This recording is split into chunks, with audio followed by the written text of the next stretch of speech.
On va y rester avec cette fleur emblématique de la région, Gwendoline, hein, la rose. Ici, ça embaume. Ça embaume, Vincent. Et Gwendoline, c'est une rose parmi les roses. Aujourd'hui, on va parler de fleurs à parfum et de fleurs décoratives, évidemment. Alors, vous savez peut-être que nous avons Gwendoline qui est une star avec nous sur le plateau, mais vous aimeriez peut-être, Vincent, avoir Claudia Cardinal ou Catherine Deneuve dans votre salon. Oui, c'est possible. Oui, mais on peut les avoir sous forme de fleurs.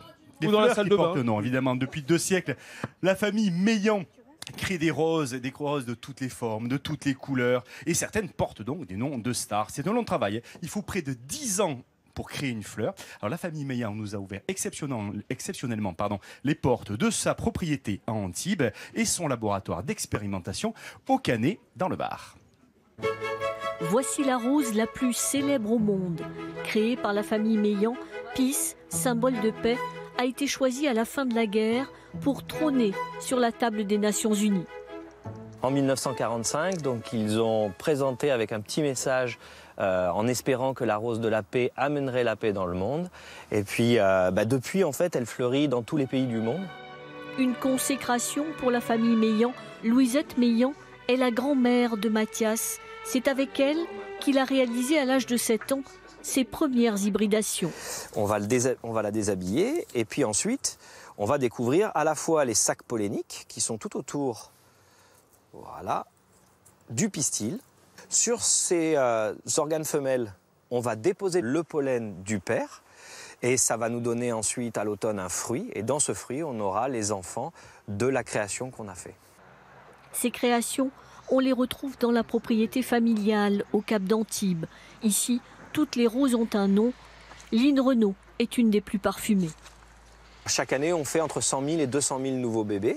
Et puis ensuite, on va leur faire passer des essais dans ce champ-là, mais dans d'autres champs, à peu près une quinzaine à travers la planète, pour voir leur qualité, bien sûr, de floribondité, de couleur, de parfum, mais surtout de résistance. Et puis, on va en sortir qu'une dizaine, après une 10 années d'essais. Et c'est au laboratoire du Canet des Maures, dans le Var, que les semis sont ensuite plantés.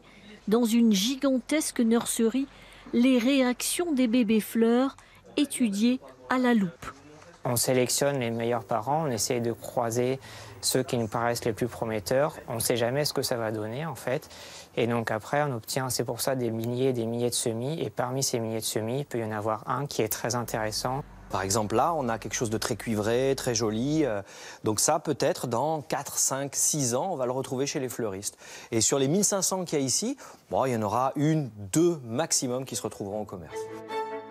5 nouvelles variétés de roses sont ainsi créées chaque année, sélectionnées pour son parfum et sa résistance. Celle-ci, conçue il y a 10 ans, devrait sortir au printemps. Alors, il y a...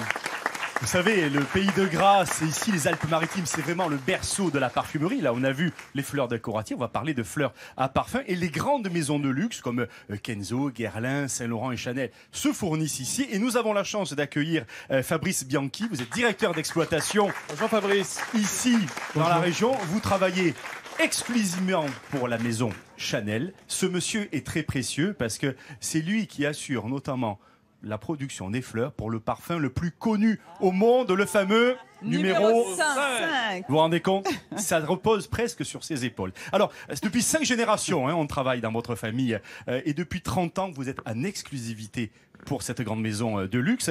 Vous avez donc du jasmin de Grasse, de la rose de mai, de l'iris. De l'iris, de la tubéreuse. On donne toute la recette là. Et du géranium. Prenez des notes. Hein.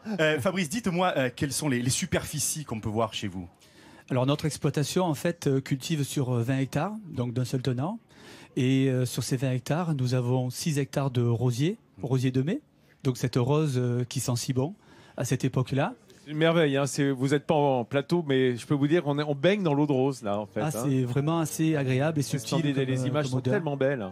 Alors ces roses-là, il faut savoir que 1 kilo de rose représente 350 fleurs. Mais il y a aussi le jasmin, c'est très important, la rose associée au jasmin pour vous aussi. Le jasmin fait partie aussi de nos 2 cultures emblématiques, donc depuis plus de 5 générations. La particularité du jasmin, c'est que c'est une fleur encore donc beaucoup plus légère que la rose de mai, puisqu'il va falloir entre 8 et 10 000 fleurs par kilo ramassées. C'est impressionnant. Donc ce sont des cultures et des récoltes qui se font donc à la main. Alors, on a quand même parfois un peu de pluie. Est-ce que c'est gênant parce que ça peut faire tomber les pétales?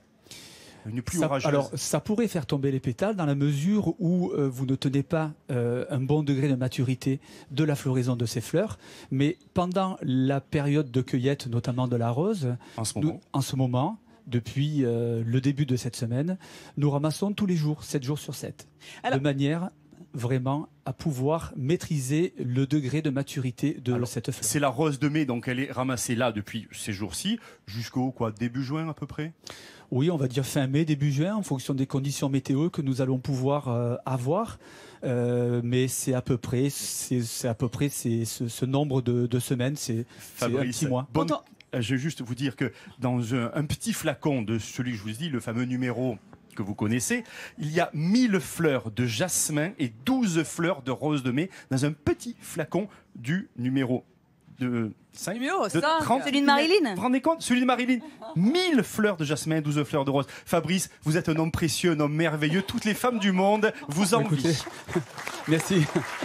Je crois qu'il va vous embarquer avec lui. Hein. Ah bah écoutez, pourquoi pas. À la cueillette, Fred. Ouais. Hélène Gâteau, est-ce que tu peux me dire si Fabrice sent bon? Est-ce que vous parfumez non, et vous qui vivez au milieu des fragrances, est-ce que vous mettez de l'eau de toilette? Peu. Ouais, j'imagine. Mais vous êtes ça saturé m'arrive. un peu, c'est les... Ah oui, tout à fait. Alors là, ce matin, vous voyez, ces fleurs ont été ramassées donc avant de venir. Et nous sentons l'odeur la première heure. Et ensuite, l'ambiance est tellement saturée, en fait, que nous n'avons plus... C'est enivrant, quoi. Ah oui, c'est enivrant et tout se sature. Et c'est du plein champ, hein, c'est pas sous serre, c'est du plein champ. C'est du plein champ. Bravo pour absolument. votre travail et tous les exploitants horticoles de la région. Merci à vous.